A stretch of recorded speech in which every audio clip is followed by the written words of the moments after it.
ಜಿಲ್ಲಾ ಸಹಕಾರಿ ಹಾಲು ಉತ್ಪಾದಕರ ಸಂಘದ ಅಧ್ಯಕ್ಷರಾದ ಬಾಲಚಂದ್ರ ಜಾರಕಿಹೊಳಿ ಅವರ ಪತ್ರಿಕಾಗೋಷ್ಠಿ 2025-26ನೇ ಸಾಲಿನಲ್ಲಿ ಒಟ್ಟು 100 ನೂತನ ಹಾಲು ಉತ್ಪಾದಕರ ಸಹಕಾರ ಸಂಘಗಳನ್ನು ಸ್ಥಾಪಿಸಲಾಗಿರುತ್ತದೆ. ಇದೇ ಮೊದಲ ಬಾರಿ ಒಂದು ವರ್ಷದಲ್ಲಿ 100 ನೂತನ ಸಂಘಗಳನ್ನು ಸ್ಥಾಪಿಸಿ ಐತಿಹಾಸಿಕ ದಾಖಲೆ ಮಾಡಲಾಗಿದೆ. ಸದರಿ ವರ್ಷದಲ್ಲಿ ಒಟ್ಟು 685 ಸಂಘಗಳು ಕಾರ್ಯನಿರ್ವಹಿಸುತ್ತವೆ. ಪ್ರಸಕ್ತ ಸಾಲಿನಲ್ಲಿ ದಿನವಹಿ ಸರಾಸರಿ 2.50 ಲಕ್ಷ ಕೆಜಿ ಹಾಲು ಶೇಖರಣೆ ಮಾಡಿದ್ದು, ಕಳೆದ ಸಾಲಿಗೆ ಹೋಲಿಸಿದಲ್ಲಿ ದಿನವಹಿ 50,000 ಕೆಜಿ ಹಾಲು ಶೇಖರಣೆ ಹೆಚ್ಚಾಗಿರುತ್ತದೆ. ಪ್ರಸಕ್ತ ವರ್ಷದಲ್ಲಿ ಇತಿಹಾಸದಲ್ಲಿ ಅತಿ ಹೆಚ್ಚು 2.75 ಲಕ್ಷ ಕೆಜಿ ಹಾಲು ಶೇಖರಣೆ ಮಾಡಿ ದಾಖಲೆ ನಿರ್ಮಿಸಲಾಗಿರುತ್ತದೆ.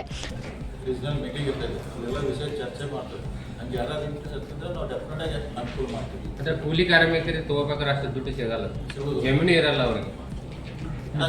ತಗೊಂಡವ್ರು ಮಾಡಿಬಿಟ್ರೆ ಅವ್ರು ದಿವ್ಸಕ್ಕೆ 5-6 ಲೀಟ್ರ್ ಹಾಲು ಹಾಕಿಬಿಟ್ರು ಅವ್ರಿಗೆ ಆರಾಮಾಗಿ ಅವ್ರ ಜೀವನ ನಡ್ಕೋಬೇಕು, ಲೋನು ಕಟ್ಬೋದು. ನೀವು ಏನಂದ್ರೆ ರೈತರಿಗೆ ಒಳ್ಳೆಯ ವಿಷಯಕ್ಕೆ ನಾವು ಸೀರಿಯಸ್ ಆಗಿ ಟ್ರೈ ಮಾಡ್ತೀವಿ. 12ರಿಂದ